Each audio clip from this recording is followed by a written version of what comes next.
The great happiness. बुद्धं शरणं गच्छामि। मनोपुब्बंगमा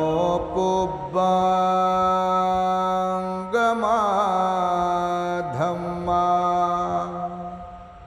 मनोसेठा मनोमया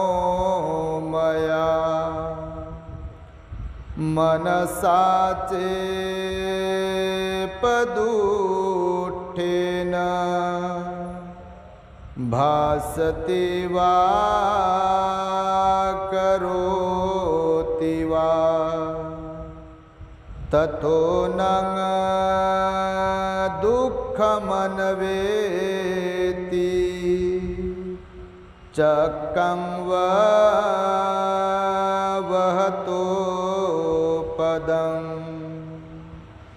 मनोपुब्बंगमा धम्मा मनोसेठा मनोमया मनसाचे पसन्नेन भासति वा करोति वा ततो न सुखमन्वेति छायाव अनपायिनी।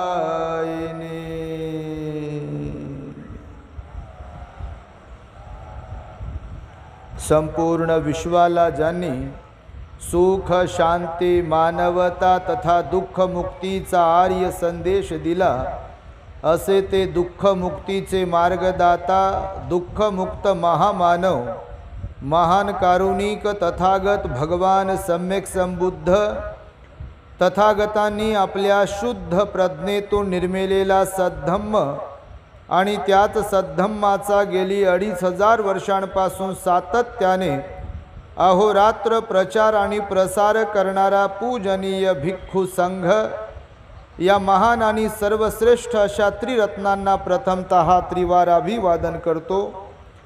ज्यांच्या महान आणि असीम त्याग प्रभावामुळे आपल्याला जो हा अनमोल असा बुद्ध धम्म लाभला आणि ज्यांच्यामुळे आपल्याला हे एवढे मोठे वैभव प्राप्त झाले असे महान युग प्रवर्तक भारतीय राज्यघटनेचे शिल्पकार परमपूज्य बोधिसत्व डॉक्टर बाबासाहेब आंबेडकर या महामानवाच्या महान अशा धम्मक्रांतीमध्ये संपूर्ण जीवनाला समर्पित करून आज या सायंकाळच्या मंगलमय प्रहरी आपल्या वर्धा शहरातील त्रिरत्न बौद्ध महासंघ वर्धा यांच्या विद्यमाने महामानव डॉक्टर बाबासाहेब आंबेडकर जयंती व्याख्यानमाला 15, 16 आणि 17 एप्रिल 2024 रोजी डॉक्टर बाबासाहेब आंबेडकर धम्म प्रशिक्षण केंद्र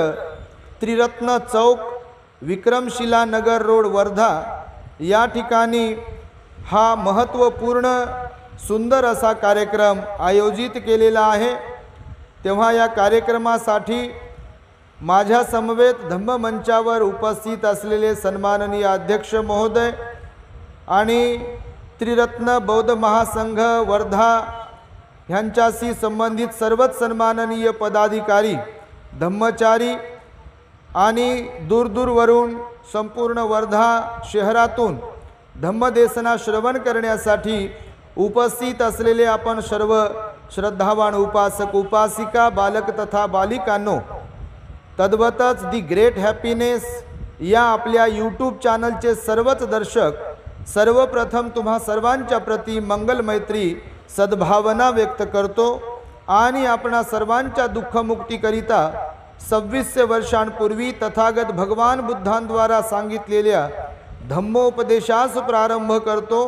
आपण सर्वांनी शांत एकाग्र आणि श्रद्धायुक्त चित्ताद्वारे या अनमोल बुद्धवाणीला आपल्या हित सुखाकरिता श्रवण करावे, ग्रहण करावे।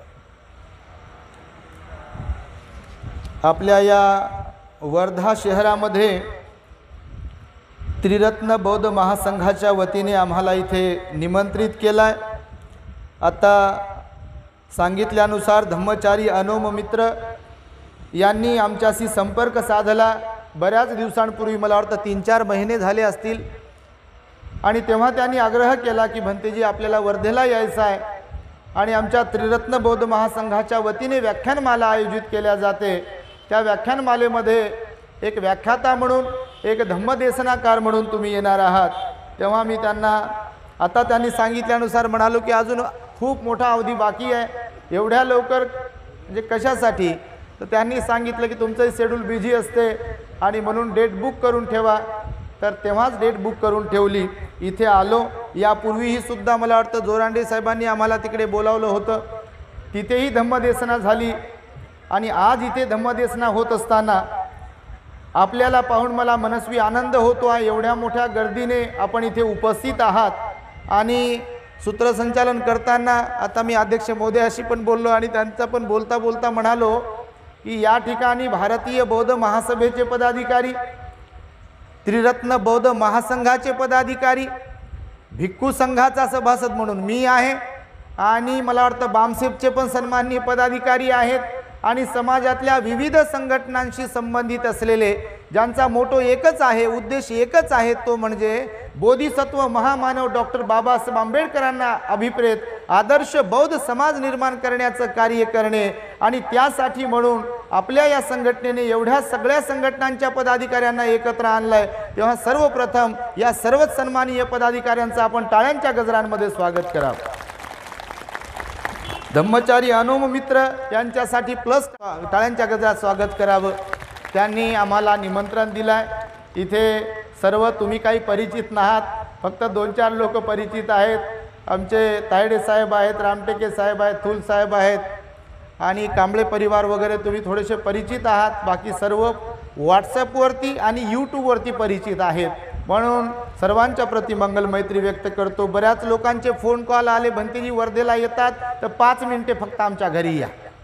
मी अगोदर सर्वांना सांगितलं की कार्यक्रम पूर्वनियोजित आहे, त्यामुळे प्रत्येकाच्या घरी काही जाता येणार नाही, पण आपण इथे आलात तर आपली भेट होईल। म्हणून तुमच्यात बसलेले जे आम्हाला ओळखतात किंवा आम्ही तुम्हाला फोनवरती ओळखत असेल ते सर्वजण इथे उपस्थित आहेत। आजचा विषय आहे, मला वाटतं कालपासून आपल्या इथे व्याख्यानमाला आयोजित केली आहे। मला काल समजलं की इथे पाऊस झाला। काल मला म्हणे भंतेजी उद्या पण पाऊस आला तर कसं होईल? मी म्हटलं आज पाऊस येणार नाही, आणि खरंच नाही आला पाऊस बघा, आणि येणारही नाही। कार्यक्रम होईपर्यंत तरी पाऊस बिलकुलच येणार नाही।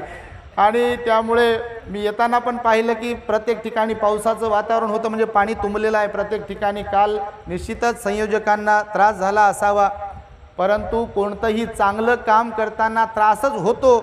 त्रास झाल्याशिवाय चांगलं काम होईलच कसं? आणि त्यामुळे बाबासाहेबांचं काम, बुद्धाचं काम करत असताना जे कोणी काम करतायत त्यांना त्रास होतो आणि त्रास झाल्याशिवाय चांगलं काम होत नाही, असं एक माझं मत आहे। त्यामुळे इथे आम्हाला जे बोलावलं आहे तो आम्हाला विषय दिलाय बघा, बाबासाहेबांना म्हणजे डॉक्टर बाबासाहेब आंबेडकर आणि भारतातील बौद्ध धर्माचं पुनरुत्थान। तर याबद्दल आता अनेकदा विषय झालेले आहेत। बाबासाहेबांच्या कार्यकर्तृत्वाबद्दल, बाबासाहेबांचं जे जीवन कार्य आहे, त्यांनी उभा केलेला हा जो समतेचा लढा आहे, आपल्याला जे बाबासाहेबांनी नवजीवन दिलंय, ज्यांना कवडी मोल किंमत नव्हती, ज्यांना शिक्षणासाठी संधी नव्हती, ज्यांना गावकुसाच्या बाहेर राहावं लागायचं, अशा मेलेल्या समाजाला बाबासाहेबांनी जिवंत केलं, त्यांना नवसंजीवनी दिली आणि कालचे गुलाम असलेले लोक आज मालामाल झाले आणि तुमच्यामध्ये बसले। त्यामुळे त्या बाबासाहेबांचे आपल्यावरती अनंत उपकार आहेत। एकमेव बाबासाहेब आंबेडकर असे आपले महामानव असतील की ज्यांची जयंती 1 एप्रिलपासून सुरू होते, तर मला वाटतं मेच्या शेवटीपर्यंत गावखेड्यामध्ये जयंती साजरी होती। 14 एप्रिलला लंडनमधून एक कॉल आला आणि ते तिकडचं दाखवत होते, बाबासाहेबांचं जे लंडनमधलं घर आहे तिकडे बाबासाहेबांची जयंती साजरी केली जाते असं ते दाखवत होते। श्रीलंकेमध्ये काही मित्र आहेत आपले भंतेजी, त्या श्रीलंकेमध्ये बाबासाहेबांचा पुतळा उभारलेला आहे। व्हिडिओ कॉलवर त्यांनी तिथं बाबासाहेबांची आम्ही इकडे पण जयंती साजरी करतो आहे असं त्यांनी दाखवलं बघा। जपानमध्ये पण बाबासाहेबांची जयंती साजरी होते, कारण बाबासाहेब हे महामानव असे आहेत की ज्यांनी तळागाळातल्या लोकांसाठी पण काम केलं आणि देशातल्या जी व्यवस्था बाबासाहेबांनाच नाकारत होती त्यांच्यासाठी सुद्धा बाबासाहेबांनी काम केलं आहे आणि म्हणून त्या बाबासाहेबांचं बौद्ध धम्माबद्दलचं भारतातील जे कार्य आहे त्याबद्दल आपण कोणी अनभिज्ञ आहात असं मला तरी वाटत नाही आणि त्यामुळे आज सम्राट अशोकांची पण जयंती आहे। मी छोट्या छोट्या विषयांना घेऊन बोलणार आहे।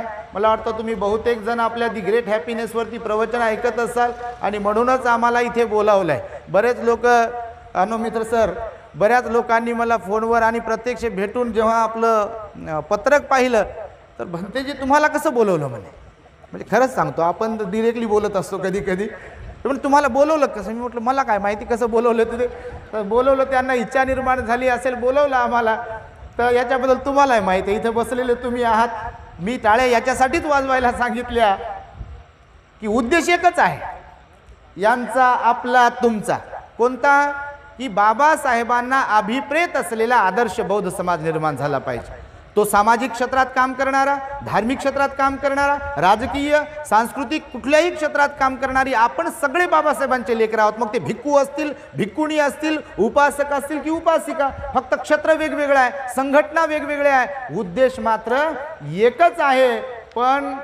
पण आहे त्याच्यामध्ये मी त्याच्यावरती बोलत असतो मी चिवरधाऱ्यांनाही सोडत नाही म्हणजे काय तर चिवरधाऱ्यांनाही सोडत नाही आणि गृहस्थांनाही सोडत नाही कारण उद्देश जर एकच असेल तर प्युअरली जर आपण काम केलं तर त्या महामानवाचं कार्य किती मोठं प्रगतीपथावरती जाऊ शकते।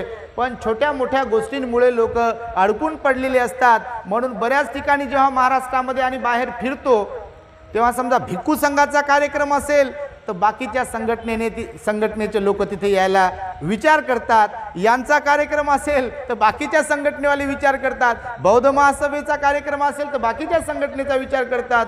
मी नेहमी विचार करतो की असे कसे लेकर त्या महामानवाचे की ज्यांनी सर्वांना एकच काम दिले की बुद्ध धम्माचा प्रचार आणि प्रसार करा परंतु ते म्हणते ते त्यांचा आम्हाला पटत नाही आणि हे म्हणते त्यांचा आम्हाला पटत नाही। हे सगळीकडेच आहे। मला वाटतं जेव्हा अशा प्रकारचे कार्यक्रम आयोजित केल्या जातील आणि सगळ्या संघटना ज्या बाबासाहेबांचं काम करतील त्या काम करणाऱ्या संघटनेत असलेल्या सिलवान गुणवान ज्ञानी लोकांना जर आपण प्लॅटफॉर्म तयार करून देत असेल तर खऱ्या अर्थाने हेच बाबासाहेबांना अभिप्रेत असलेलं काम आहे कारण इथे समता नांदते आहे। जिथे बाबासाहेबांना अभिप्रेत समता नसेल ते बाबासाहेबांचं काम कसलं आणि म्हणून आज सम्राट अशोकांची जयंती सुद्धा आहे चैत्र शुक्ल अष्टमी आहे। आज सम्राट अशोकांचं कार्य भगवान बुद्धांच्या नंतरचं अजोड आहे बघा। यदा कदाचित आम्ही तर विचार करतो सम्राट अशोक झाले नसते जन्माला आले नसते त्यांनी बौद्ध धम्माच्या प्रचार प्रसारासाठी बुद्ध विहारांचं निर्माण केलं नसतं भिक्खूंना सपोर्ट केला नसता भिक्खू संघाला सहकार्य केलं नसतं संगीती भरून आणली नसती किंवा भिक्खूंमध्ये जो काही उद्रेक चाललेला होता स्वैराचार चाललेला होता त्याला थांबवलं नसतं भिक्खू संघाचं शुद्धीकरण केलं नसतं आपला मुलगी भिक्खू संघामध्ये दान दिली नसती तर आज जो बुद्ध धम्म आपल्याला पाहायला मिळतोय तुम्ही जर कधी बुद्धगयेकडे वगैरे गेलात यूपी बिहारमध्ये तुम्हाला पाहायला मिळेल। मी आताच दुपारी ते एक छोटासा व्हिडिओ आपल्या चॅनलवरती टाकला बघा सांची स्तूपाचा। सांची स्तूप जे जगविख्यात आहे तो शांती स्तूप सम्राट अशोकाने आपल्या विदिशा राणीच्या विनंतीस मान देऊन तिचा सन्मान करण्यासाठी तिचं ते माहेर होतं म्हणून सांचीच्या जवळ विदिशा तिच्यासाठी भगवान बुद्धांच्या आस्थींवरती स्तूपाचं निर्माण केलं बघा। असे सम्राट अशोक आहेत त्यांनी इथे भारतामध्ये भारताचा म्हणजे तेव्हाचा जम्बूद्वीपाचा नकाशा जर तुम्ही पाहिला अफगाणिस्तानापर्यंतचा संपूर्ण जम्बूद्वीपामध्ये सम्राट अशोकाचं जे कार्य आहे ते कार्य बुद्ध धम्माच्यासाठी अत्यंत महत्त्वाचं आहे आणि म्हणून सम्राट अशोक जर इथे जन्माला आले नसते त्यांच्यानंतर कनिष्कापर्यंत जे बौद्ध राजे जन्माला आले नसते तर यदा कदाचित बुद्ध आपल्याला पाहायला मिळाला नसता। कारण आपण पाहतो आहे थेरवादामध्ये सांगितलंय मूर्तीपूजा सांगितलेली नव्हती परंतु कनिष्काच्या काळात जेव्हा मूर्तींची निर्मिती झाली लेण्यांमध्ये जेव्हा मूर्त्या आल्या तेव्हा आपण आत्ता म्हणू शकतो की महाबोधी विहार आपला आहे। तुम्ही विचार करा त्या महाबोधी विहारात भगवंताची मूर्ती नसती तर काय केलं असतं जे आज बाकी विहारांचं झालंय तेच केलं असतं आणि त्यामुळे सम्राट अशोकाच्यामुळे या भारताला एक नवी दिशा मिळालेली आहे आणि बाबासाहेबांनी जेव्हा सम्राट अशोकाचा अभ्यास केला तेव्हा बाबासाहेबांच्याही लक्षात आलं की आपण बुद्ध धम्माचा स्वीकार केला पाहिजे। मी तुम्हाला सांगेल बाबासाहेबांचा 1935ला धर्मांतराच्या घोषणेचा काळ होता. 35 पासून 56 पर्यंतचा काळ जर आपण पाहिला तर 35 पासून 56 पर्यंत म्हणजे 20-21 वर्ष होतात. बाबासाहेबांनी फिक्सपणे कोणालाही सांगितलं नव्हतं की मी कोणता धर्म स्वीकारणार आहे. आपण पाहतोय 35 पासून 45 पर्यंत 10 वर्ष होतात. 1945ला मुंबईला एक बिल्डिंग विकत घेतली, त्याला नाव सिद्धार्थ महाविद्यालय दिलं बघा. म्हणजे 35 पासून 45 आणि 45 पासून 56चा म्हणजे 55-56चा जो काळ आहे, तर 10च वर्षात बाबासाहेबांचं मन फिक्स झालं की मला बुद्ध धम्माची दीक्षा घ्यायची आहे. सिद्धार्थ कॉलेजचं निर्माण केलं 45ला, लगेच 49-50ला मिलिंद कॉलेजचं निर्माण केलं आणि बौद्ध राजा असलेल्या मिलिंदाचं नाव त्या महाविद्यालयाला बाबासाहेबांनी दिलं. अर्थातच बुद्ध धम्माकडे बाबासाहेबांचा कल होता, परंतु बाबासाहेबांनी अगोदर चाचपणी केलेली आहे. बौद्ध धम्मामध्ये चाचपणीला महत्त्व आहे आणि चाचपणी केली पाहिजे सगळ्याच अर्थाने, आणि इतरांचीच नाही तर आपल्या आचरणाची पण चाचपणी केली पाहिजे. आपण काय स्वीकारतोय, आपण काय त्यागलं पाहिजे, आपण काय स्वीकारलं पाहिजे याची चाचपणी होणं आवश्यक आहे. म्हणून बाबासाहेबांनी बघा, बाबासाहेबांसमोर 4 पर्याय होते. किती पर्याय होते धर्मांतराच्या वेळेला? 4 पर्याय होते. त्या 4 पर्यायांपैकी पहिला पर्याय होता शीख धर्माचा. तुम्हाला ठाऊक असेल, मुंबईला जर तुम्ही कधी गेलात तर मुंबईला आजही बघा दादरला एक गुरुद्वारा आहे. परेल आणि दादरच्या तिथे मध्ये त्या गुरुद्वाऱ्याची जागा बाबासाहेबांनी गुरुद्वाराला दिली बघा. बाबासाहेबांच्या मनात विचार आला असावा थोड्या वेळासाठी की माझ्या समाजावर खूप मोठ्या प्रमाणावरती अन्याय अत्याचार झालेला आहे, या अन्याय अत्याचाराचा बदला घेण्यासाठी मी काही करू का. मला असं वाटते कधी कधी की मग शीख धर्माची दीक्षा घेऊ का, असा बाबासाहेबांच्या मनात विचार आला असावा. कारण शीख धर्मामध्ये ते कृपण वगैरे काय जे आहे म्हणजे शस्त्र आहे ऑलरेडी धर्माने दिलेलं. एक टीम बाबासाहेबांनी अमृतसरला पाठवली होती त्यासाठी, शीख धर्माचा अभ्यास करण्यासाठी, शीख धर्माच्या प्रमुख धर्मगुरूंशी संवाद साधण्यासाठी, चर्चा करण्यासाठी अमृतसरला पाठवलं. पण बाबासाहेबांनी पुन्हा विचार केला, मला या देशाच्या इतिहासामध्ये, काळ्या इतिहासामध्ये मला माझं नाव नोंदवायचं नाही आहे. जरी या लोकांनी अन्याय अत्याचार केला, जरी या लोकांनी त्रास दिला, परंतु मी जर तसाच वागलो तर माझ्यात आणि त्यांच्यात काय फरक. आणि मी तो बुद्धाचा अनुयायी आहे, मी बुद्धाचा उपासक आहे. भगवान बुद्धांनी सांगितलं, नाही वेरे न वेरानी संमंती धकुदाचनं अवेरेनच संमंती येस धम्मो सनंतनो. वैराने वैर कधी शांत होत नाही. म्हणून तुम्ही 22 प्रतिज्ञा सुद्धा बघा, जरी अन्याय अत्याचार केला, स्वतः दस्तूरखुद बाबासाहेबांना व्यवस्थेनं छळलं, पण बाबासाहेबांनी जशास तसा बदला नाही घेतला. ह्याचा आपल्या लोकांनी विचार केला पाहिजे. जशास तसा बदला नाही घेतला, उलट ते लोक झुकतील, वागतील, प्रेरणा घेतील यासाठी म्हणून बुद्ध धम्माचं आचरण केलं बघा. आणि बाबासाहेबांनी ते करून दाखवलं. आणि त्यामुळे बौद्ध धम्माची दीक्षा घेण्यापूर्वी शीख धर्माचा स्वीकार करावा असा विचार आला त्यांच्या मनामध्ये. परंतु पुन्हा विचार आला की रक्तरंजित क्रांती मला करायची नाही आहे, म्हणून शीख धर्माचा विचार सोडून दिला. नंतर ख्रिश्चन धर्माचा विचार आला बाबासाहेबांच्या मनामध्ये, स्वीकारलं पाहिजे. कारण विदेशी ताकद आपल्याला प्राप्त होईल आणि आपल्या समाजाचा विकास होईल. पण त्या काळामध्ये ब्रिटिशांची राजवट होती, ब्रिटिशांची सत्ता होती आपल्या देशावरती. बाबासाहेबांनी तोही विचार केला की आज ब्रिटिश आपल्यावरती राज्य करतात, यदा कदाचित मी ख्रिश्चन धर्माची दीक्षा घेतली तर त्या लोकांची संख्या वाढेल आणि एकूणच देशातली परिस्थिती जी आहे ती बिघडून जाईल. दुसरा पर्यायही त्यागला बाबासाहेबांनी. हालाकी या दरम्यान प्रत्येकाकडे बाबासाहेब जात होते किंवा लोकही बाबासाहेबांकडे येत होते, बाबासाहेब तुम्ही आमचा धर्म स्वीकारा. पण बाबासाहेबांनी 35ला धर्मांतराची घोषणा केल्यानंतर सर्वच प्रमुख धर्मग्रंथांचा तौलनिक अभ्यास केलेला आहे. म्हणजे विचार न करता बाबासाहेबांनी बौद्ध धर्म स्वीकारलेला नाही आहे. सगळ्या धर्मग्रंथांना वाचलं त्यांनी आणि वाचल्यानंतर मग त्यांनी ठरवलं की मला बुद्ध धर्म आवडतो आहे आणि बुद्ध धर्माचा स्वीकार करायचा आहे. म्हणून ख्रिश्चन जो पर्याय होता तोही बाबासाहेबांनी त्यागला. त्यानंतर पर्याय होता मुस्लिम. परंतु मुस्लिमाचा पर्याय बाबासाहेबांनी विचार केला की जर मुस्लिम धर्म स्वीकारला तर इथे पुन्हा वाईट परिस्थिती निर्माण होईल आणि त्यामुळे तीनही धर्म बाबासाहेबांनी नाकारले आणि बुद्धाचा धम्म स्वीकारला. कारण बुद्ध धम्म मला का आवडतो हे जेव्हा बाबासाहेबांना विचारलं तेव्हा बाबासाहेबांनी सांगितलं, प्रज्ञा, करुणा ही बुद्ध धम्माची तत्वे आहेत.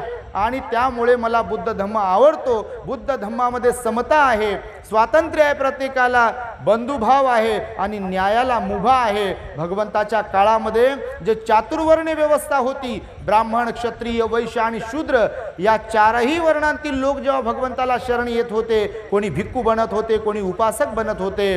बाबासाहेब म्हणाले, जेव्हा ज्या कोणत्या वर्णातील लोक बुद्धाला शरण येत होते तेव्हा बुद्ध त्या भिक्खूंना समजून सांगायचे की माझा धम्म हा महासमुद्रासारखा आहे. महासमुद्रासारखा कसा?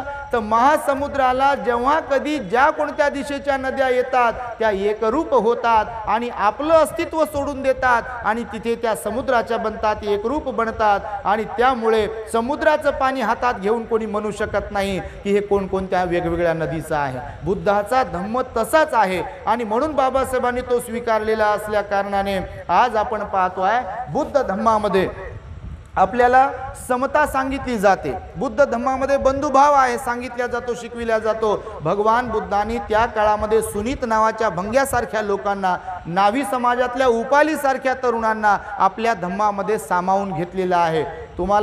तुम्ही बुद्ध आणि त्यांचा धम्मग्रंथ वाचत असाल, बाबासाहेबांनी जे चॅप्टर त्याच्यामध्ये टाकले आहेत त्रिपिटकातून ते हेतुपुरस्सर टाकलेले आहे. तुम्हाला माहीत असेल, भगवान बुद्ध जेव्हा कपिलवस्तूला परत जातात 7 वर्षानंतर आणि ते कपिलवस्तूमधून पुन्हा परत निघतात तर तेव्हा त्यांच्या माघारी कपिलवस्तू नगरीमधून देवदत्त, आनंद, महानाम असे 7 तरुण मुलं, त्याच्यामध्ये विशेषत्वाने उपाली सुद्धा होते.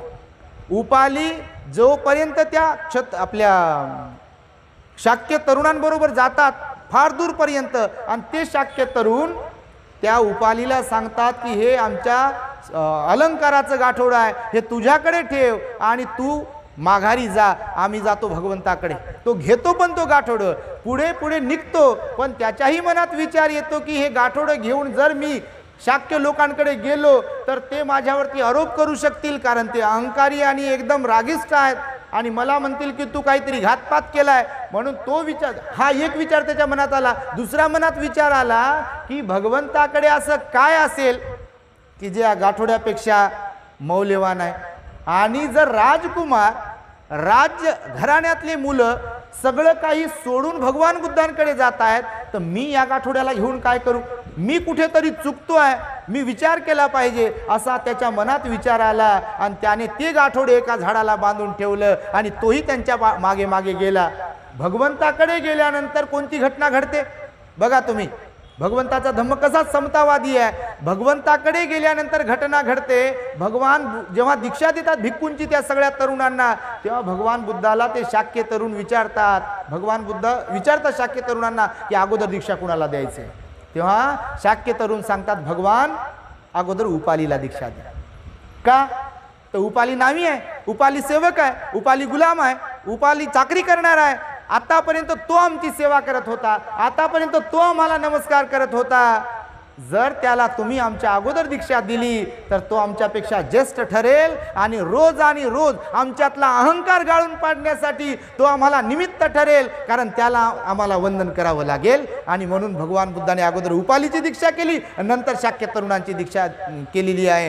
हे समता बुद्ध धम्मामध्ये आहे आणि त्यामुळे बाबासाहेबांना एक तत्व बुद्ध धम्माचं आवडलं आहे. कारण मॅट्रिक पास झाल्यानंतर त्यांना ते भगवान बुद्धाचं चरित्र भेट दिलं होतं आणि तेव्हापासून ते छोट्या बालपणामध्ये बुद्ध वाचल्या कारणाने आणि बोधिसत्वाचं जीवन खरं तर ते पूर्व कर्मामुळे ते ऑलरेडी सेटल असते त्यांचं जीवन. म्हणून त्यांच्याकडून ज्या गोष्टी घडत असतात किंवा कार्य घडत असते ते असंच घडत नाही. बाबासाहेबांच्या जीवनामध्ये ज्या ज्या कोणत्या घटना घडलेल्या आहे किंवा जे कार्य त्यांनी केलेलं आहे ते असंच केलेलं नाही. एक बोधिसत्व म्हणून त्यांना साजेसं त्यांनी कार्य केलं. म्हणून मी तुम्हाला आता जे सांगत होतो की जशास तसा बदला घेतलेला नाही आहे. बाबासाहेबांनी रक्तरंजित क्रांती करू शकले असते. महाडची घटना तुम्हाला ठाऊक असेल. महाडला जेव्हा 14 तळ्याचा सत्याग्रह केला जात होता तेव्हा सत्याग्रहाची सभा एकीकडे सुरू होती आणि सत्याग्रहींना भोजनाची व्यवस्था दुसऱ्या ठिकाणी केली होती. जिथे स्वयंपाक करणे सुरू होतं त्या तिथच्या जातीवादी लोकांना ते सहन झालं नाही. त्या भाजीमध्ये वरणामध्ये माती कालविण्यात आली. जो काही भात वगैरे बनवला होता त्याच्यामध्ये माती कालवण्यात आली. आपले काही लोक धावत पळत बाबासाहेबांकडे जातात आणि बाबासाहेबांना म्हणतात, बाबासाहेब या सत्याग्रहामध्ये सहभागी झालेल्या लोकांसाठी आम्ही भोजन स्वयंपाक बनवत होतो, स्वयंपाक बनवून तयार आहे, परंतु तिथे काही लोक आले आहे आणि त्या लोकांनी वरणामध्ये माती कालवली आहे, वरण सांडून दिलं आहे, भातामध्ये सुद्धा माती कालवली आहे, तुम्ही आम्हाला फक्त परवानगी द्या, आम्ही त्यांचे मुंडके उडू. बाबासाहेब काय म्हणाले असतील? तुम्ही कल्पना करू शकता, 5-10 हजार लोकांचा जथ्था आणि बाबासाहेबाच्या हाकेवर लोक असं लगेच म्हणजे छू केलं की वाटेल ते करू शकत होते, एवढे प्रामाणिक आणि इमानदार होते त्याला काळातले लोक. आज तर शिकले सवरलेले लोक आहेत. जेव्हा धम्मदीक्षा घेतली दिली बाबासाहेबांनी, लाखोंचा जनसमुदाय होता नागपुरामध्ये, तुम्ही माहीत आहे तुम्हाला सर्वांना. त्या लाखो लोकांमध्ये शिकलेलेच लोक होते काय? जास्तीत जास्त तर अनाडी लोक होते, अशिक्षित लोक होते, पण बाबासाहेब जे सांगत होते, जे शिकवत होते, आपले लोक ते शिरसावंद मानत होते आणि ते ऐकत होते, करत होते, स्वीकारत होते. त्या महाडला लोकांना बाबासाहेबांनी सांगितलं की त्यांनी माती कालवली आहे ना, हरकत नाही, तुम्ही भांडण करू नका, तुम्ही त्यांना वाद करू नका, विवाद करू नका. मला मारामारीचं काम करायचं नाही आहे, मला वादाचं काम करायचं नाही आहे, मला वाद मिटवण्याचं काम करायचं आहे. मी वकील आहे स्वतः आणि त्यामुळे जशास तसं मी उत्तर देणार नाही आहे, तुम्ही शांत राहा.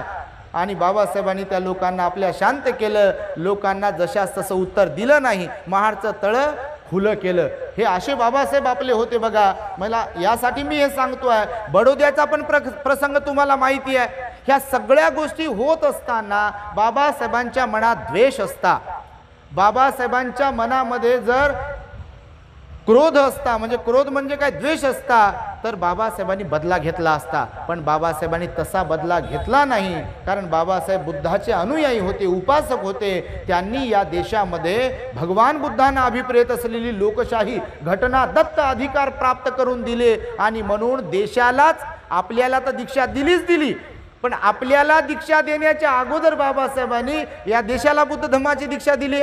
तुम्ही आज बघा, तिरंग्यावरती, राष्ट्रध्वजावरती तिरंगा आहे, अशोक चक्र आहे, बुद्ध धम्माचं प्रतीक आहे. नोटेवर, कॉईनवरती जी राजमुद्रा दिसते आहे, बुद्ध धम्माचं प्रतीक आहे. तुम्ही सारनाथला जर कधी गेलात तर सारनाथला धम्मेक स्तूपाच्या बाजूला म्युझियम आहे. हे जे नोटेवरती, कॉईनवरती तुम्हाला राजमुद्रा दिसते, त्याच्यामध्ये जे चक्र दिसते आहे, तर ते चक्र तुम्हाला तिथे पाहायला मिळेल, जे सम्राट अशोकानं निर्माण केलं आहे. आणि बौद्ध धम्माचं ते प्रतीक आहे. आणि बौद्ध धम्माचं प्रतीक जे काही आहेत, बाबासाहेबांनी घटनेमध्ये उतरवलेले आहेत. आज जे IPC आहे, पंचशिलेच्या विरोधामध्ये, म्हणजे कोणी जर खून करते आहे, कोणी हिंसा करते आहे, तर तो गुन्हेगार ठरतो कायद्यानुसार. म्हणजे इकडे बौद्ध धम्माच्या शिकवणुकीनुसार तर तो गुन्हा आहेच आहे.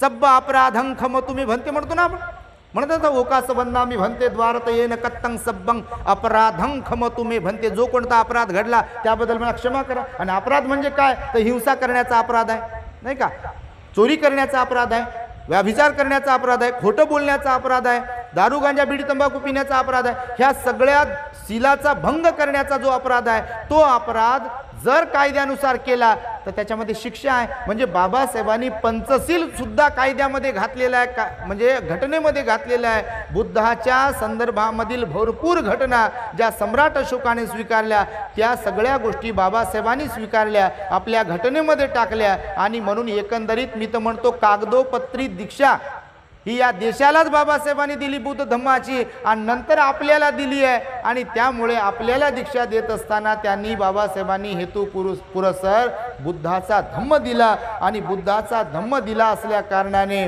धर्मांतर, धर्मांतराची घोषणा येवल्याला केली आणि धर्मांतर बाबासाहेबांनी धम्मदीक्षा नागपूरला घेतली. मी नेहमी सांगतो, प्रवचनामध्ये तुम्ही ऐकले असतील, आपल्याकडून 4 ढग आहेत.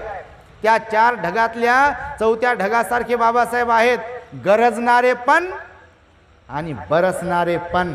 4 प्रकारचे ढग माहिती आहे का तुम्हाला?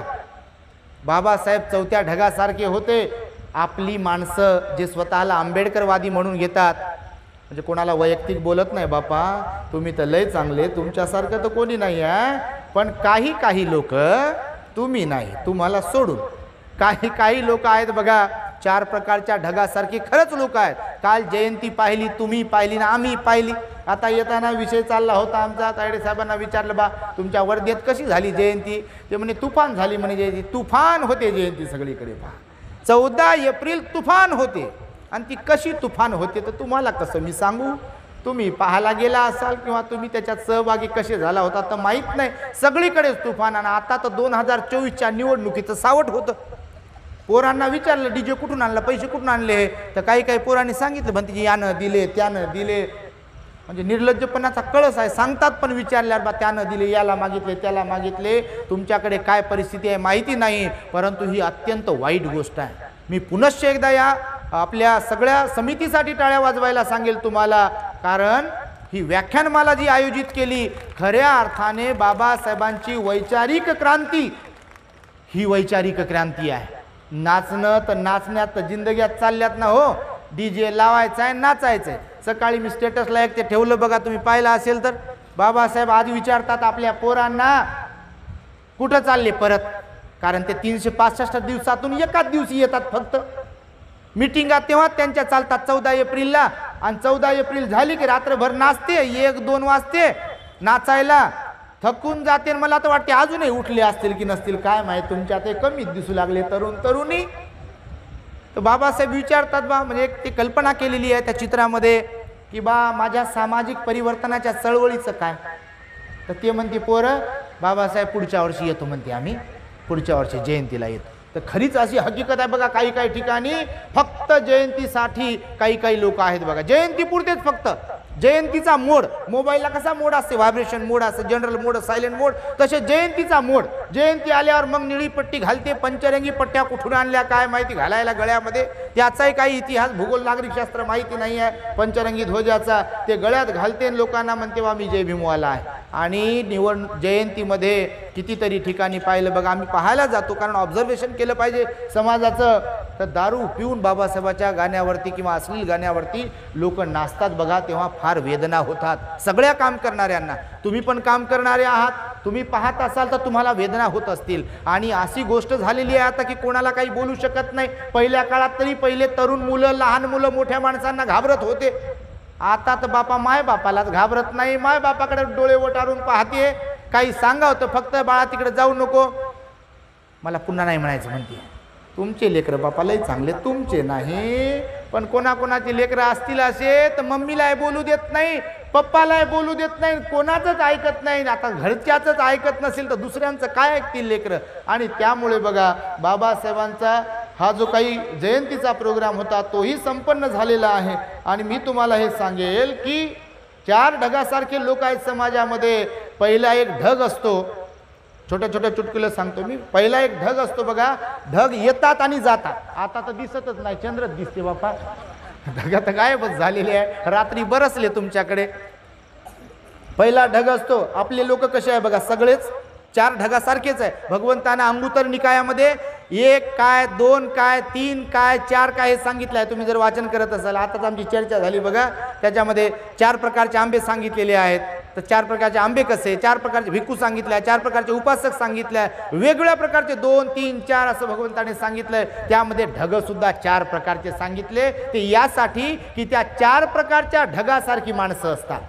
पहिला एक ढग असतो, तो येतून जातो, बस दिसतो आपल्याला, पांढरा दिसतो, काळा दिसतो, अर्धा पांढरा अर्धा काळा, हवेनं येतून जातो, त्याचं गरज नाही बरच नाही नसते काहीच, बिलकुल येतून जातो. असेच काही काही लोक असतात समाजात बघा, सायलेंट मोडवर. बाल्याची माय 10x10च्या खोलीत म्हणते, समाज कार्य, बाबासाहेबाचं कार्य, धम्माचं कार्य, धम्माचं आचरण, विहार संघटना गेलं म्हणते चुलीत. बस मला लेकरांसाठी जगायचं म्हणते, बायकोसाठी जगायचं म्हणते, नवऱ्यासाठी जगायचं, घर बनवायचं, गाडी घ्यायची, बस तेवढंच. त्या ढगासारखे असतात ते. माणूस म्हणजे माणूस आहे जय भीमवाला, कास्ट सर्टिफिकेटवरती टाकते, बौद्ध महार काय टाकायचं, स्कीम सगळ्या घेते, रिझर्वेशन सगळं घेते, स्कॉलरशिप पोराला घेते, तोंड भरून सांगते बी रिझर्वेशन कोट्यातून नंबर लागला म्हणते माया पोरीचा, पेढे घेता का म्हणते. तो हे सगळं उपभोग घेते, खाते बाबासाहेबांचं, सांगते मी बौद्ध आहे म्हणते, जय भीमवाला आहे. पण सामाजिक दायित्व जे आहे, उत्तरदायित्व, त्याच्याशी त्याला काही संबंध नसते, विहाराशी काही संबंध नसते, सामाजिक धार्मिक कामाशी त्याला काही संबंध नसते, उपोषणाशी त्याला काही संबंध नसतो, पंचशिलेचा त्याचा काही संबंध नसतो. बस स्वतःमध्येच मशगूल असतात काही काही लोक. तुम्ही नाही बापा तसे, पण असे काही काही लोक आहेत, तुम्ही पण पाहत असाल. काहीच देणं घेणं नाही, लगे चक्रही टाकले घरावर, अशोक चक्र, पण देणं घेणं नाही आहे. तर असे पहिल्या ढगासारखे लोक बस आहेत म्हणून आहेत, पण त्यांचा धम्माशी सामाजिक जबाबदारीशी काही संबंध नाही. ती दुसऱ्या प्रकारचा एक ढग सांगितला बघा. काही काही ढग आहेत इथे गरजतात, फक्त गरजतात, बरसत नाहीत. गरजतात म्हणजे काय? सगळं माहीत आहे म्हणते मला, बाबासाहेब सगळं माहिती आहे म्हणते, पुस्तकं वाचले म्हणते मी, भगवान बुद्ध सगळे माहिती आहे म्हणते मला, त्रिपिटकाचे किती खंड ते माहिती आहे म्हणते मला, ध्यानाच्या पायऱ्या सगळ्या माहिती आहेत म्हणते मला, अनाथ पिंडकानं काय काय दिलं ते माहिती आहे म्हणते मला, सम्राट अशोकानं काय काय केलं ते माहिती आहे म्हणते, माहीत आहे म्हणते सारी दुनिया, पण आचरणाचा पत्ता नाही म्हणते. माहीत आहे म्हणते, गरजते, सांगते लोकांना, भाषणही करते, परंतु आचरण झुरू असते. म्हणून असे काही काही लोक आहेत की गरजतात पण बरसण्यामध्ये नसतात, ते आचरणामध्ये नसतात, फक्त माहिती आहे. हा एक वर्ग आहे. दुसरा वर्ग आहे, तिसरा वर्ग आहे की त्याच्यामध्ये गरजत नाही, बरसत राहते, फक्त गरजत नाही, सांगत नाही मी काय करतो, मी काय आहे वगैरे वगैरे सांगत नाही, कुणाला शहाणपण शिकवण्याचा विचार करत नाही, पण शुद्ध आचरण ठेवते. जे दायित्व द्यायचं ते दायित्व देते, वर्गणी लावली वर्गणी देते, भंतीजी आहे दान द्यायचं दान देते, कुठं कुठला प्रोजेक्ट सुरू आहे तिथे सहकार्य करते, कुठे या कानाचं त्या कानाला नाही, कुठे काही माहीत होऊ देत नाही, आपलं मदत करत राहते, धम्माचं आचरण करते, सील पालन करते, उपोषण पालन करते, परंतु कुठे काही सांगत नाही, काही बोलून दाखवत नाही. असा एक तिसरा वर्ग आहे बघा. म्हणजे पहिला कोणता? की ढग येते न जाते, त्याचा गरजतही नाही बरसतही नाही. दुसरा सांगितला गरजते फक्त बरसत नाही. तिसरा सांगितला बरसते फक्त गरजत नाही. आणि चौथा सांगितला गरजते पण आणि बरसते पण. जसे की आपले डॉक्टर बाबासाहेब आंबेडकर 13 ऑक्टोबर 1935 नाशिक जिल्ह्यातील येवल्याला गरजले. मी ज्या धर्मात जन्माला आलो ते माझ्या हातात नव्हते, परंतु कोणत्या धर्मात राहून मरावे हे माझ्या हातात आहे. तिथे गरजले आणि 20-21 वर्षानंतर नागांच्या नागभूमीमध्ये बरोबर बरसले बाबासाहेब. गरजले नाशिकला आणि बरसले कुठे? नागपूरला. असे लोक पाहिजे, गरजणारे पण पाहिजे आणि बरसणारे पण पाहिजे. आणि तुम्ही कसे आहात बापा तुम्हालेच माहीत. मी काय तुम्हाला नाव ठेवत नाही, पण सांगतो, खरं सांगा असे आहेत की नाही लोक? बिलकुल असे लोक आहेत बघा.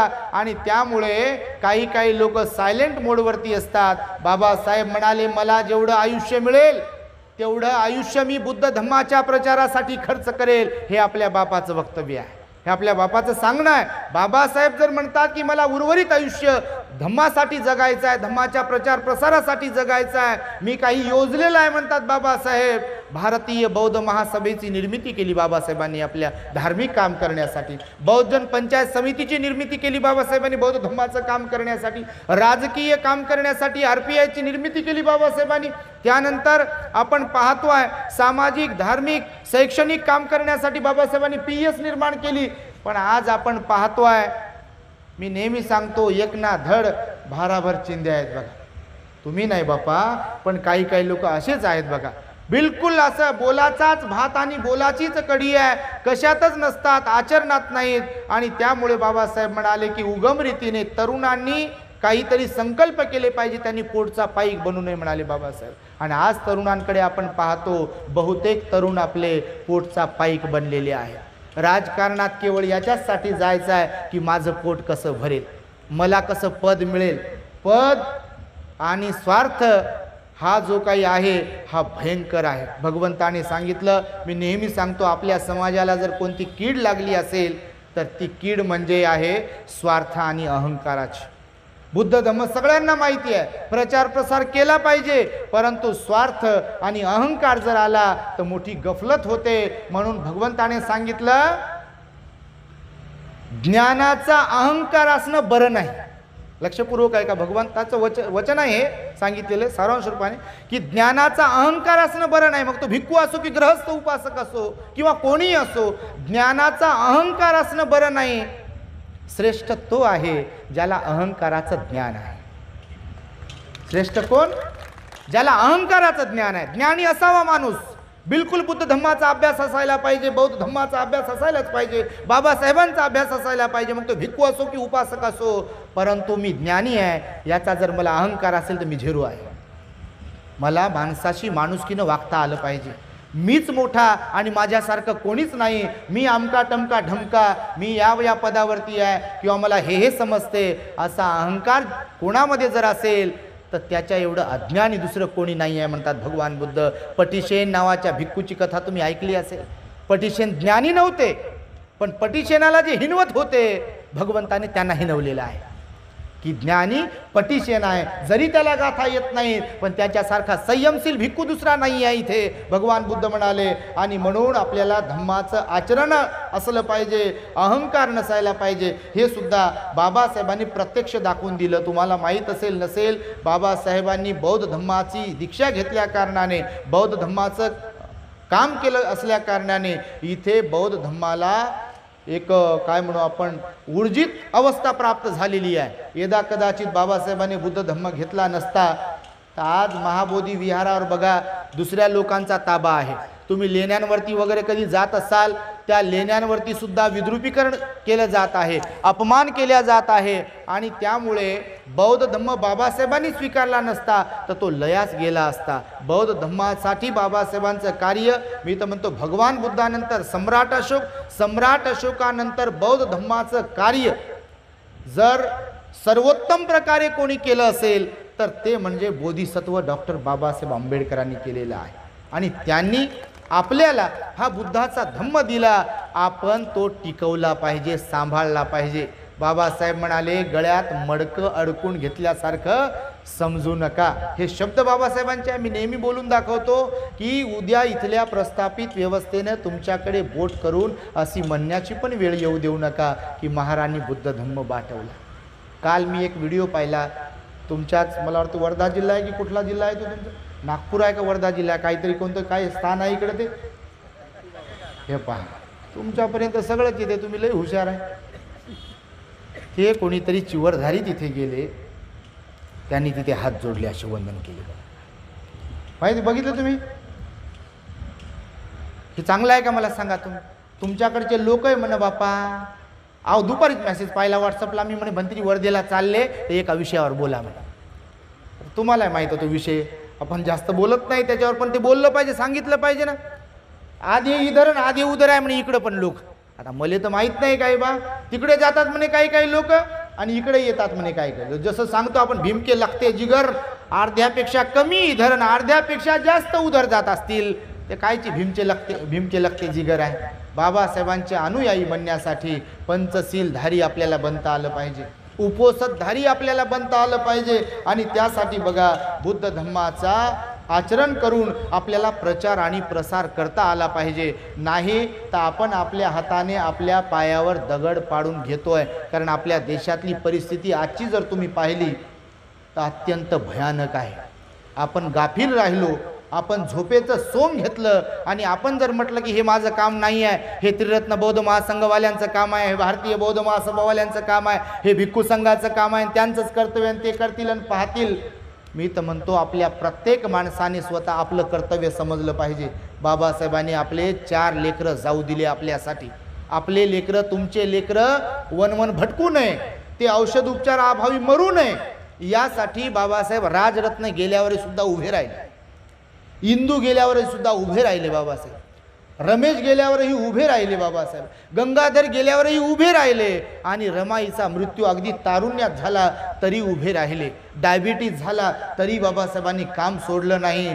तो प्रामाणिकपणा आपल्या लोकांमध्ये असायला पाहिजे, इमान असायला पाहिजे आपल्या लोकांमध्ये. बाबासाहेबांनी जे अनंत उपकार केले आपल्यावरती त्याबद्दल आपण इमान राखलं पाहिजे. म्हणून खातो तो घास आणि घेतो तो श्वास खरोखरच बाबासाहेबांमुळे आहे अशी ज्यांना जाणीव आहे त्या जाणीवेतून त्यांनी काम केलं पाहिजे. मी समाजासाठी वेळ देतोय का, मी समाजासाठी माझी बुद्धिमत्ता खर्च करतोय का, मी समाजासाठी माझं धन दौलत कुर्बान करतोय का, समर्पित करतोय का, हा विचार आपण प्रत्येकाने केला पाहिजे. नाही ते केवळ बाबासाहेबांचा उदो केला तर त्यातून आपल्याला काहीही प्राप्त होणार नाही बघा. आणि म्हणून बाबासाहेब म्हणाले तुमची ही जबाबदारी मोठी आहे.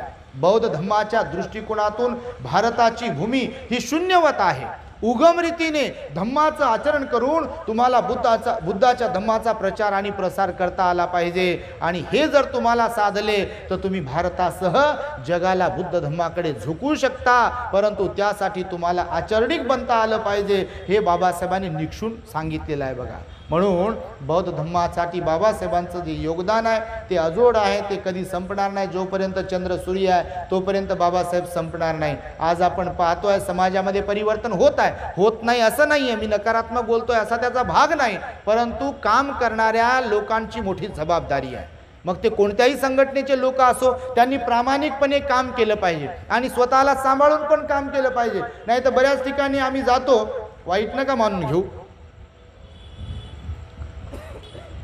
भाषण करणाराची पत्नी नसते, भाषण करणाऱ्याचे लेकरही नसतात, त्याच परिसरातले लोक असतात. वाईट नका वाटू देऊ तुम्ही, ते स्वतः असतात, तिथे पदाधिकारी असतात, स्वतः काम करतो म्हणून दाखवतात. 2-4 दिवसापूर्वी एकाचा फोन आला, सांगतो परिचित व्यक्तीचा. भंतेजी म्हणे एक इसम आहे, एक माणूस, आपल्याच माणसाची गोष्ट, व्याख्याता म्हणून बोलवल्या जाते बघा. त्यांना व्याख्याता समजलं, मला कसं बोललो व्याख्याता, आमचा परिवाराचा संबंधच नाही काही, पण ते संसारिक माणूस व्याख्याता. व्याख्यानं केले पाहिजे ना, अभ्यासपूर्ण व्याख्यानं केलं पाहिजे, बोललो पाहिजे, समाजामध्ये प्रबोधन केलं पाहिजे. तर एका उपासकाने सांगितलं, भंतेजी म्हणे ज्यांना व्याख्याता म्हणून बोलविल्या जाते त्याच्या बायकोच्या अंगात येते म्हणे.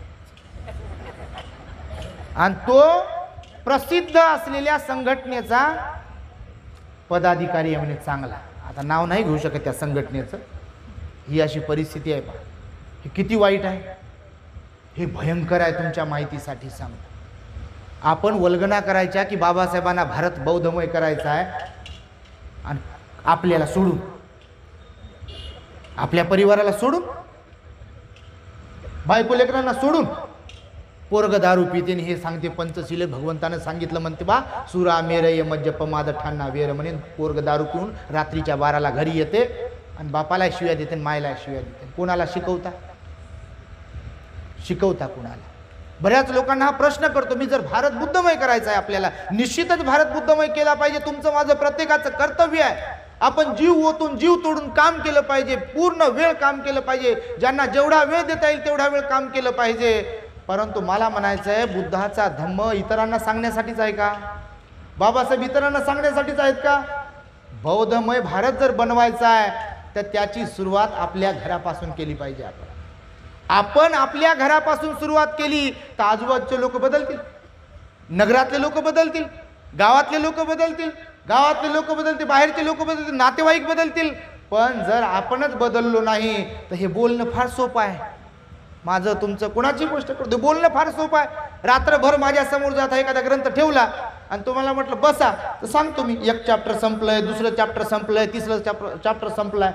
पण केवळ बोलणं महत्त्वाचं नाही. आणि बोलणारांनी ग्रहस्थ असतील किंवा ते भिक्खू असतील तर त्यांनी स्वतःला पण तपासलं पाहिजे. गुणवत्ता फार महत्त्वाची आहे, तुम्हाला सांगतो. आचरण हे अत्यंत महत्त्वाचं आहे. नेहमी सांगतो आपण की आचरण, मग ते भिक्खूचं असो की ग्रहस्थाचं असो, आचरणशील असल्याशिवाय तुम्ही लोकांमध्ये, समाजामध्ये बदल घडून आणू शकत नाही. आणि आज तेच होते आहे. हॉलमध्ये एक आणि किचनमध्ये दुसरंच असेल तर काय परिवर्तन होईल? आज इतर समाजामधल्या लोकांचे फोन येतात बघा की भंतेजी आम्हाला हे माहिती नव्हतं, आम्हाला हे माहिती झालं. बुद्धाच्या बद्दल माहिती नव्हती म्हणते, बाबासाहेबांच्या बद्दल माहिती नव्हती म्हणते. खरं तर त्या सोशल मीडियाच्या आणि यूट्यूबच्या मालकाचे मी त्या मंगलमैत्री करतो, आभारच मानतो. कारण जर सोशल मीडिया नसता तर आपलं काय आहे? आपला प्रिंट मीडिया नाही आहे पाहिजे त्या तुलनेमध्ये, आपला इलेक्ट्रॉनिक मीडिया नाही आहे पाहिजे त्या तुलनेमध्ये. परंतु आता फेसबुक असेल, व्हॉट्सअप असेल किंवा हे यूट्यूब असेल, हे यूट्यूब असल्यामुळं बघा गाव खेड्यात तालुक्यात आता आम्ही पाहतोय बड्डेच्या प्रोग्रामला जाहीर धम्मदेशनाला बोलते. आम्हाला अगोदर बोलवायचे लोक, भंतेजी परीत राहणार येता का आमच्याकडे? आता ट्रेंड चेंज झाला, ट्रेंडच म्हणतो मी त्याला, तर चेंज झाला ट्रेंड. परीत राहण्याला वगैरे जास्त लोक बोलवत नाही. आता बड्डे असेल, लग्नातही इवन, आता मला वाटतं पुढल्या महिन्यात कुठेतरी एक लग्न आहे नाशिकला काहीतरी, तर त्यांनी सांगितलं भंतेजी लग्नाच्या पूर्वी अर्ध्या तासासाठी आम्ही तुम्हाला वेळ देणार आहे. तिथे अगोदर धम्मदेसना होईल, आमचे नातेवाईक सगळे येतील. आम्ही पत्रिकेत तसा उल्लेख करणार आहे की लग्नाच्या अगोदर धम्मदेसना होईल, नंतर लग्न पार पडेल. आणि विषय दिला त्यांनी विशाखा मिगार मातेला. भगवान बुद्धांनी जो उपदेश दिला होता धनंजयाला, तो उपदेशाचा विषय दिलेला आहे. आणि त्यामुळे मी तुम्हाला सांगेल की परिवर्तन झालं पाहिजे, होत आहे, निश्चितच होईल. परंतु त्यासाठी आपल्यातल्या काही गोष्टी आपण काढून टाकल्या पाहिजे आणि त्यासाठी आपण प्रामाणिक असलो पाहिजे. प्रामाणिक म्हणजे काय तर सिलवान असलो पाहिजे, संयमशील असलो पाहिजे. नाही तर एकमेकांना सहन करणारे आपण नसेल तर मग आपणच, जसं ते वामनदादाने म्हटलं आहे बघा, माझ्यातला भीम मीच केला उन्हा, दोष देऊ कुणाला कुणा, असं आहे ना काहीतरी. अहंकार आहे बघा प्रत्येक, काही लोकांमध्ये अहंकार आहे. भिक्खूंमध्ये पण काही अहंकार असेल काम करताना तर तो चांगला नाही. यांच्यामध्ये कोणामध्ये अहंकार असेल तो चांगला नाही. बाबासाहेबांची मातृसंस्था आहे, त्यांच्यामध्ये कोणामध्ये अहंकार असेल तर बरा नाही. आपण लोकांना जोडणाऱ्यांपैकी असलो पाहिजे, तोडणाऱ्यांपैकी नाही. कारण बाबासाहेबांनी जोडण्यासाठीचा संदेश दिला ना. बुद्ध धम्म कशासाठी दिला? जोडण्यासाठी. माणसं जोडता आले पाहिजे आपल्याला, तोडले नाही पाहिजे. आणि सगळे एकच आहोत ना आपण. आणि त्यामुळे मी तुम्हाला सांगतो की प्रत्येकाने बाबासाहेबांच्या या कार्यासाठी आपला वेळ द्यावा, बुद्धिमत्ता खर्च करावी. बाबासाहेबांनी हे जे काही कार्य केलंय, बौद्ध धर्माच्या प्रचाराची जबाबदारी आपल्यावरती दिली आणि त्यामुळे ती जबाबदारीसुद्धा आपल्याला सांभाळता आली पाहिजे. बौद्ध धर्माचं आचरण स्वतः केलं पाहिजे. मुलाबाळांवरती आपल्या संस्कार घातले पाहिजे. त्यासाठी मायबाप म्हणून आपण आदर्श असलो पाहिजे. मायबाप जर बौद्ध धम्माचं आचरण करत असतील, म्हणजे मम्मी पप्पा जे काही आई बाबा असतात ते जर बौद्ध धम्माचं आचरण करत असतील, ते विहारात जात असतील, ते उपवासाचं पालन करत असतील, तर निश्चितपणे आपण अपेक्षा करू शकतो की त्यांची मुलं तशा प्रकारचं अनुकरण करतील. पण माता पिता ध्यानावर नसतील तर मुलं कोणाच्या वाटेने जातील? कोणाच्या वाटेने जातील? म्हणून जो वडील दारू पित असेल, मुलगा दारू पिल की नाही? वडिलाला तंबाखूचं व्यसन असेल, मुलाला ते तंबाखूचं व्यसन जडेल की नाही? आईचं घरात ध्यानच नसेल, आई धार्मिकच नसेल, भलत्यात कोणत्या गोष्टीवर आईचा विश्वास असेल, भलत्याच ठिकाणी जाऊन हात जोडत असेल, भलत्याच ठिकाणी जाऊन अंगारा धुपारा लावत असेल, तर मुलं मुलगी कुठे जातील? तिकडेच जातील ना. आणि आज बऱ्याच ठिकाणी अशी परिस्थिती आहे. आणि त्यामुळे आपण बौद्ध धर्माचं आचरण करावं अशी मी तुमच्याकडून अपेक्षा व्यक्त करतो. जाता जाता तुम्हाला एक बोधकथा सांगतो, कारण मला जायचं भंडाऱ्याला. मी आलो आता औरंगाबादवरून आणि दौरे सुरूच असतात दररोज, त्यामुळे जाता जाता एक बोधकथा सांगतो. ॲक्च्युली मला 2 कथा सांगायच्या होत्या, कारण निवडणूक आहे. आपल्या लोकांचे कान टोचले पाहिजे आणि कान टोचण्यासाठी बोलतो आपण. म्हणून मी नेहमी म्हणतो, कोणी वंदो अथवा निंदो याच्याशी आपल्याला काही संबंध नाही. लोकांच्या हृदयामध्ये, मेंदूमध्ये बाबासाहेब उतरवणं, बुद्ध उतरवणं हे आपलं कर्तव्य आहे. म्हणून हातचं राखून बोलायचं नाही. जे प्रामाणिकपणे सांगता येईल आपल्याला ते सांगितलं पाहिजे. म्हणून काही लोकांसाठी मी आजकाल नेहमीच ते रिपीट जरी होते तर 2 बोधकथा सांगतो. एक म्हणजे उंदराची आणि दुसरी गाढवाची. तुम्ही ऐकलंय का? सांगतो तुमच्या वर्धेमध्ये. तर हे भोंग्यावरून ऐकत असतील, तुम्ही बसलेले आहात एवढ्या मोठ्या संख्येने. आता सगळेच तर आपल्या यूट्यूबवरती प्रवचन ऐकत असतील की नाही माहीत नाही, परंतु तरी सांगतो उंदराची कथा. आपल्यातले काही लोक खरंच कसे उंदरासारखे आहेत आणि त्यांनी तसं वागू नये. एका राजाकडे हिरे होते आणि हिऱ्याला सिक्युरिटी पण होती. पण एक दिवस उंदीर आला आणि एक हिरा त्या उंदराने गिळला. आणि राजवाड्याचाच पूर्ण तो एरिया होता. एका काबाडाच्या ठिकाणी, एका स्टोर रूमच्या ठिकाणी उंदरा भरपूर होते. त्या ठिकाणी तो उंदीर गेला. सिक्युरिटीच्या लक्षात आलं की उंदराने हिरा गिळला. राजाला जाऊन सांगितलं. राजाने सैनिकाला सांगितलं की जाऊन दौंडी पेटवा, की जो कोणी उंदराला पकडेल हिरा गिळलेल्या मी त्याला बक्षीस देईल. दौंडी पेटविल्या गेली. शॉर्टमध्ये सांगतोय. दौंडी पेटविल्या गेली. उंदीर पकडणाऱ्याला बोलवलं. उंदीर पकडणारा आला. उंदीर पकडणाऱ्याला विचारलं की उंदरं कुठे राहतात? आता उंदरं चांगल्या ठिकाणी राहतात का? जिथे कचरा वगैरे घाण वगैरे आहे, आडगळीचा जागा आहे, तिथेच उंदीर राहतात. आणि खरंच उंदीर होते तिथे. आणि उंदिराचा समाज असतो, एक मोठा उंदिराचा समाज. एकच उंदीर थोडी राहते, भरपूर उंदीर राहतात. तो उंदीर पकडणारा आला. त्याने विचारलं उंदीर कुठे राहतात? त्याला सांगितलं गेलं त्या तिथे स्टोर रूमच्या तिकडे उंदीर राहतात. ते म्हणे ठीक आहे, पकडतो मी उंदराला. हे गेलं आणि त्यानं पाहिलं अगोदर. आता प्रत्येकाचा एक अनुभव असतो. अनुभव असतो ना, प्रत्येकाचा एक अनुभव असतो. डॉक्टरकडे गेल्यावर बघा, ते डॉक्टर लगेच तुम्हाला पाहिलं की विचारते काय काय झालं आणि कशामुळे झालं, फ्रीजमधले काय खाल्लं का म्हणते सर्दी झाल्यावर, थंड काय पिलं का म्हणते लगेच. त्याला काय भविष्य कळते असा विषय नाही, त्याचा तो एक्सपिरियन्स असतो, त्याचा तो अनुभव असतो. हा उंदीर पकडणारा बरोबर तिथे गेला आणि त्यानं पाहिलं त्या उंदरांमध्ये एकच उंदीर बाजूला जाऊन बसला होता. या उंदीर पकडणारा नेमका तोच उंदीर पकडला आणि त्याला सांगितलं की बा आता याला कापा, याच्या पोटातून हिरा निघते. सगळे लोक थक्क झाले, चकित झाले की बा नेमकं एवढ्या उंदीरांमधून. बाकीच्या लोकांनी पण पाहिलं उंदीर तर भरपूर होते, हाच उंदीर नेमका कसा, याला कसं समजलं, हा काय चमत्कारी काय काय, याला भविष्य समजते का म्हणे. तर त्यानं सांगितलं की या उंदीराला कापा, याच्या पोटामध्ये हिरा निघतो. खरंच त्याच्या पोटात हिरा निघाला. राजापर्यंत गोष्ट गेली, सगळ्यांनी वाहवा केली, महाराज याला भविष्य कळते म्हणे. यानं बरोबर नेमका तोच उंदीर पकडला आणि त्याच्या पोटामध्ये हिरा सापडला. राजासमोर त्याला उभं केलं. राजानं विचारलं त्याला की कोणती जादूबिदू येते का तुला, कोणती विद्या येते का तुला, हे तुला कसं कळालं की नेमका तोच उंदीर आहे, बाकीचे उंदीर नाही पकडले, तू तोच कसा पकडला. तर ते म्हणे महाराज मी लोकातही फिरतो म्हणे. तर महाराज म्हणे मग तर लोकातही फिरतो, तर लोकांचा एक लोक स्वभाव असतो म्हणे, काही काहींचा, तुमचा नाही. तो राजा म्हणे कोणता.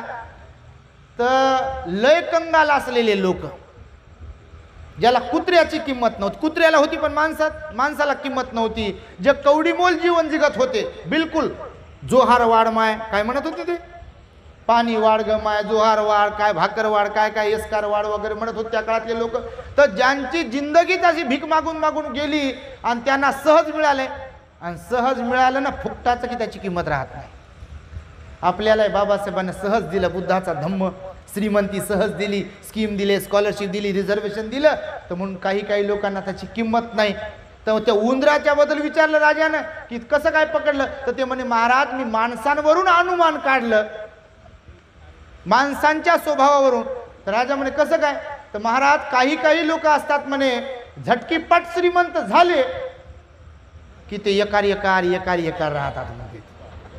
आपल्या नातेवाईकापासून, नातेवाईकात जरी असतील तर असे पाहतात म्हणजे श्रीमंत झाल्यावर तुच्छ लेखतात म्हणे समाजातल्या लोकांना. आता आपल्यातले काही अधिकारी राजकारणी वगैरे, तुम्ही नाही बापा, पण काहीची गोष्ट चालली, पैसे बिशे आले, गाडी बिडी आली, घोडी आली, गाड्या काय सगळं आलं, मोठं पद मिळालं, तर ते असो एकदम बरं म्हणजे ते गिनतीच करत नाही. ते धम्मचारी त्यांच्याकडे जाओ का बौद्धाचार्य जाओ का भंते जाओ, ते आपल्या तोऱ्यात राहत.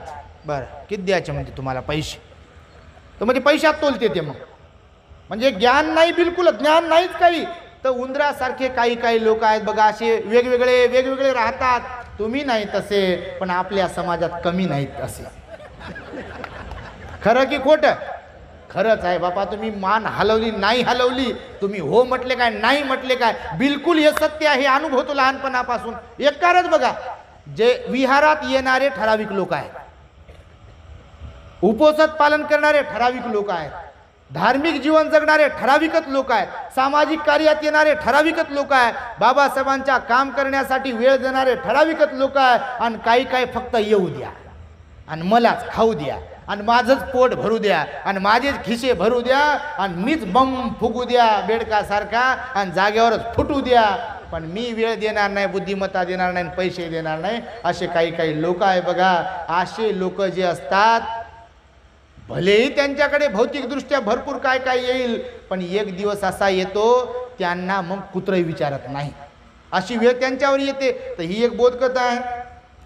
किती वाजले? हां, 5 मिनिटात दुसरी एक कथा सांगतो जाता जाता. यांनी बोलवलं बापा. एक गाढव, सिंह आणि कोल्हा. थोडक्यात सांगतो, सांगितलं पाहिजे, निवडणुकीचं वातावरण आहे त्याच्याशी संबंधित आहे. तुम्ही सुज्ञ आहात, समजून घेऊ शकता, कारण डिरेक्टली आपण बोलू शकत नाही कोणाला आणि बोलतही नाही. तुम्ही समजून घ्या फक्त काय म्हणायचं ते. तर जंगलामध्ये सिंह जंगलाचा राजा आणि कोल्हा, चतुर कोल्हा, लबाड कोल्हा, हे तुम्ही ऐकलेलं आहे. आणि एक गाढव ते गाढव तर राहत होते. भरपूर प्राणी होते. कोल्ह्याच्या मनात एक दिवस युक्ती सुचली की सिंहाच्या सोबत राहायचं आहे आपल्याला, आपली किंमत वाढेल असं वाटते कधी लोकांना. तर कोल्ह्याच्या मनात युक्ती सुचली की सिंहासोबत राहायचं. सिंहाजवळ गेला आणि त्यानं महाराजाला विनंती केली, सिंह महाराज मला तुमची सेवा करण्याची इच्छा झाली, जर तुमची इच्छा असेल तर मी तुमची सेवा करू शकतो. सिंह म्हणे काय सेवा करू शकतो? महाराज, शिकार चालून आली तुमच्या जवळपास, आता तुम्ही वयस्कर झालात, तुम्हाला जास्त धावपळ करता येत नाही आणि माझी अशी प्रामाणिक प्रांजळ इच्छा आहे की तुम्ही जास्त धावपळ करू नये. शिकार चालून आली की तुम्हाला मी सूचना करत राहील की महाराज शिकार चालून आली. जवळपास आल्यावर आणि तुम्ही तेव्हाच उठायचे की जवळची शिकार आहे तिच्यावर झडप घालायची आणि शिकार करायची. सिंहाला वाटलं फुकटचा सेवक मिळत असेल. राजकर्त्यांना वाटते असं फुकटचा आपला नोकर गुलाम मिळाला आपल्याला समाजाचं नेतृत्व करणारा, तर त्यांना अजून काय पाहिजे?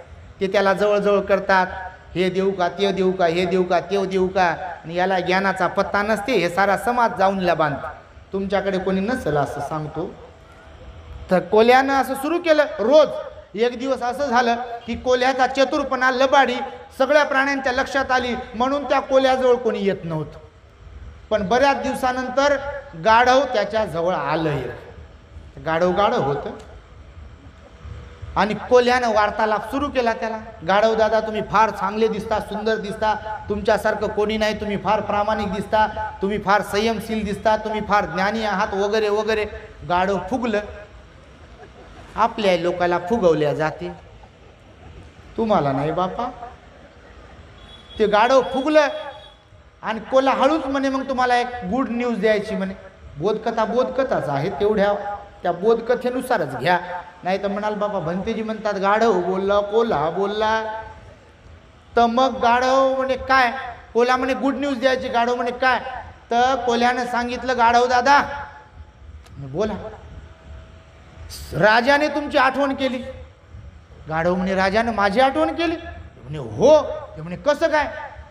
राजाच्या मनात इच्छा झाली एका दिवसासाठी गाढवाला राजा बनवायचा. गाढव अजून फुगलं आणि गाढवाला खरंच वाटलं गाढव ते गाढव, माणसाला कळत नाही, गाढवाला काय कळेल. गाढव म्हणे काय करावं लागेल त्यासाठी? कोल्हा म्हणे काय नाही, राजाची भेट घ्यावी लागेल ना, त्यासाठी चर्चा करावी लागेल ना. गाढव म्हणे खरं आहे. निघाले. कोल्हा पुढं गाढव मागे. जाता जाता गाढवाच्या मनात विचार आला की खरं की खोटं? खरंच असेल का, मला सिंह बनवेल का राजा? पण आपण सावधगिरी बाळगूनच जाऊ असं गाढवाच्या मनात विचार आला आणि हे सावधपणेच गेलं. खरंच हे गेलं त्या गुफेच्या जवळ जिथे सिंह बसला होता. कोल्हा म्हणे आता बोलून आणतो म्हणे राजाला. आणि खरंच त्यानं राजाला बोलून आणलं सिंहाला कोल्ह्यानं. गाढव रेडी होतं. वार्तालाप केला, संवाद साधला तर ठीक. तो मूड जर दिसला नाही तर लगेच पळ काढायचा. सिंह आला. सिंहाला वाटलं बा हे रेडी आहे पोझिशन. सिंहानं झडप मारली. गाढव रेडीच होतं धावण्यासाठी, पळण्यासाठी. सिंहानं झडप मारली. पूर्ण झडप काही त्याच्या नरडीच्या घोटापर्यंत पोहोचली नाही, पण गाढवाचे दोन्ही कान आले त्याच्या हाताला सिंहाच्या आणि कान तुटले. बा गाढव पुढं, कोल्हा मागे त्याच्या जंगलामध्ये पळते. कोल्ह्यानं गाठलं त्याला. गाढव म्हणे माझ्यासोबत लबाड बोलला म्हणे, तू माझ्याशी बेईमानी केली, असं तसं. कोल्ह्यानं ऐकून घेतलं. कोल्हा म्हणे तुमचं झालं असेल तर बोलू का? गाढव म्हणे बोल. तुम्ही मला विचारा तर म्हणे की तुमच्या नरडीचा घोट का नाही घेतला, तुमचे कानच कसे काय कापून घेतले? ते गाढव म्हणे अरे हो गड्या, असं माणसं विचार करतात काही काय. तुम्ही नाही बाप्पा. कोणी जय भीम घातल्यावर इथं येऊन निळी पट्टी घालायची. आता जयंतीला होत्या बघा लय पट्ट्या घालू, याचा सत्कार कर, त्याचा सत्कार कर. ती पंचरंगी पट्टी घालून येते, जय भीम म्हणते, आपल्याचं असं पोट फुगते माझ्या साहेबानं जय भीम. पण ते कोणत्या उद्देशानं जय भीम म्हणला याचं याला ज्ञान नसते, कारण हे त्या गाढवासारखं. तुम्ही नाही बापा, तुम्हाला म्हणत नाही. तर मग पहिल्यांदा असं सांगितलं गाढवाने विचारलं. कोल्ह्याने सांगितलं की महाराज गाढव दादा, कान यासाठी तोडले की तुम्हाला राजा बनवायचं आहे, राजा बनविण्यासाठी मुकुट चढवावं लागेल की नाही? हे म्हणे खरं आहे गड्या. मग मुकुट चढवताना कानामध्ये येतील की नाही? हे म्हणे खरं आहे गड्या. मग म्हणून कान तोडले. हे म्हणे असं आहे का? निघालं ना पुन्हा सिंहाकडे.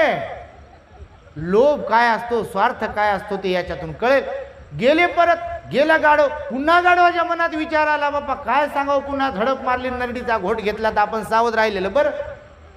गाढव असलं म्हणून काय झालं, थोडंफार तर ज्ञान असते ना, पण त्याचा वापर करता आला पाहिजे. तर गेलं बा गाढव. पुन्हा कोल्यानं पुढे जाऊन सांगितलं सिंहाला, महाराज शिकार चालून आली. सिंह आला पुन्हा. सिंहाला वाटलं रेडी पोझिशन आहे, पण गाढव सावध होतं. पुन्हा दुसऱ्यांदा झडप मारली. गाढवानं आपला मोड चेंज केला होता अगोदरच. म्हणजे सिंहाकडे पाठ फिरवली होती, जंगलाकडे तोंड फिरवलं होतं. आणि अशीच सिंह आला, झडप मारली आणि दुसऱ्या वेळेला त्या गाढवाची शेपटी आली. तुटली शेपटी. गाढव पुढं कोला पाठीमाग. कोल्यानं गाठलंच त्याला पुन्हा गाढवाला.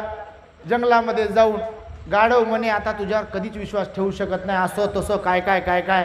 कोल्यानं ऐकून घेतलं. कोला पुन्हा म्हणे अरे दादा, गाढव दादा, माझं ऐकून तर घे, मी बोलू का आता? ते म्हणे बोल बाप्पा, काय बोलायचं ते आता एकदा शेवट. ते म्हणे सिंहाला जर तुम्हाला मारायचं असतं तर डायरेक्ट झडप मारली नसती काय? डायरेक्टली जीव घेतला असता की नाही? ते म्हणे हो गड्या खरं आहे. मग जीव नाही घेतला याचा विचार तर करा. गाढव म्हणे हो गड्या. मग मला सांग म्हणे आता, ते मुकुट चढवण्यासाठी कानं तोडले हे समजू शकतो, शेपटी तोडायची काय गरज होती? हीच तर कमी आहे म्हणे तुमच्या ज्ञानामध्ये. ते म्हणे कसं काय?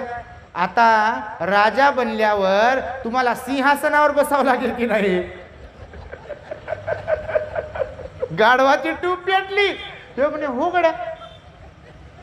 हो गड्या म्हटल्यावर मग ते राजा बनवायची तर शेपूट तुझी आडवी येऊ नये, तुझा डिस्टर्ब होऊ नये, सिंहासनावर व्यवस्थित बसता यावं यासाठी शेपटी तोडली. ते म्हणे असं आहे का? चला मग. निघलं ना तिसऱ्यांदा निघल्यावर आता सिंहाने विचार केला, यानं एकदा आपल्याला शिकार करू दिली नाही, दुसऱ्यांदा शिकार करू दिली नाही, आता मात्र मी बिलकुल सावध राहतो आणि शिकार करतो. आणि गाढव आलं. गाढवाचा विश्वास वाढला होता की खरंच गड्या मला आता राजा बनवणार आहे. गाढव गेलं, बेसावध झालं होतं कारण विश्वास संपादन केला होता. आणि गेलं गाढव. सिंह आला, नरडीचा घोट घेतला, फडशा पाडला. गाढव जाग्यावर गतप्राण झालं. गाढव मेलं. सिंहानं कोल्ह्याला सांगितलं की एक काम कर, आता मी थकलोय, मी जातो गुफेमध्ये. तुला जेवढा ताव मारायचा गाढवावर तेवढा ताव मार. मला फक्त गाढवाचा मेंदू, गाढवाचं हृदय आणि गाढवाचं काळीच तेवढं घेऊन ये. कोल्ह्याने विचार केला, राजा आहे, एवढी आपण चाकरी करतो, सेवा करतो, माझा एकही दिवस विचार करत नाही राजा. मग का बरं आपणच खाऊ नये हे जे राजाला आवडते? तर कोल्ह्यानं ते खाऊन घेतलं. मेंदू खाऊन घेतला, काळीज आणि हृदय खाऊन घेतलं आणि मांस घेऊन गेला बाकीचं. आणि सिंहासमोर हजर झाला. सिंह म्हणे आणला का मेंदू, हृदय आणि काळीज? कोल्हा शांत बसला. महाराज म्हणे लहान तोंडी मोठा घास. मला वाटलं तुम्ही खूप ज्ञानी असाल, पण तुमचं ज्ञान कमीच आहे. तर सिंह म्हणे कसं काय? तर महाराज तुम्ही विचार करा, पहिल्यांदा कान तुटले तरी गाढव आलं, दुसऱ्यांदा शेपटी तोडली तरी गाढव आलं.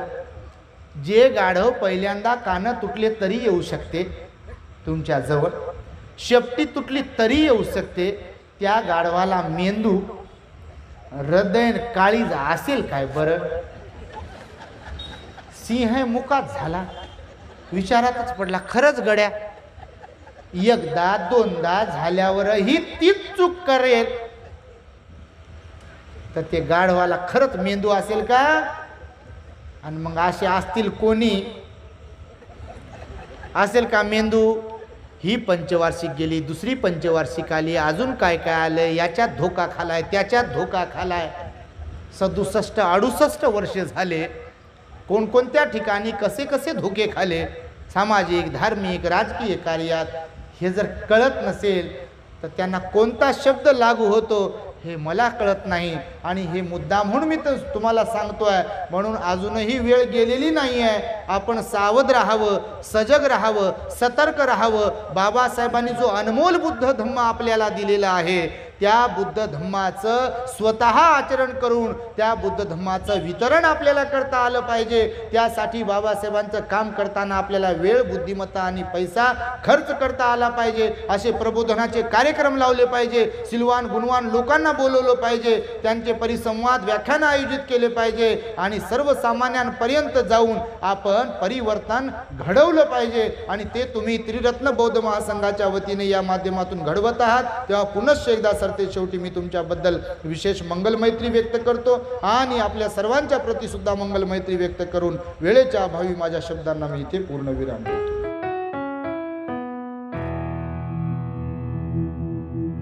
भवतु सर्वमङ्गलं रक्षन्तु सर्वदेवता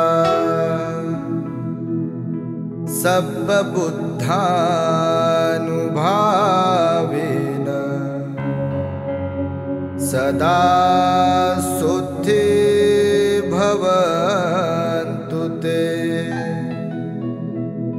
भवतु सर्वमङ्गलं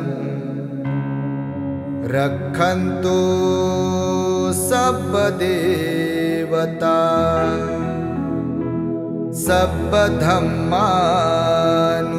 सर्वधर्मानुभावेन सदा शुद्धि भवन्तु ते। भवतु सर्वमङ्गलं रक्षन्तु सर्वदेवता सर्वसङ्घानुभावेन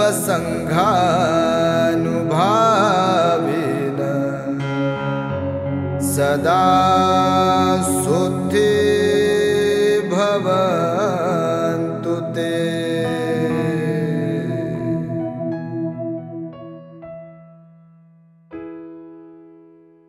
The great happiness. बुद्धं शरणं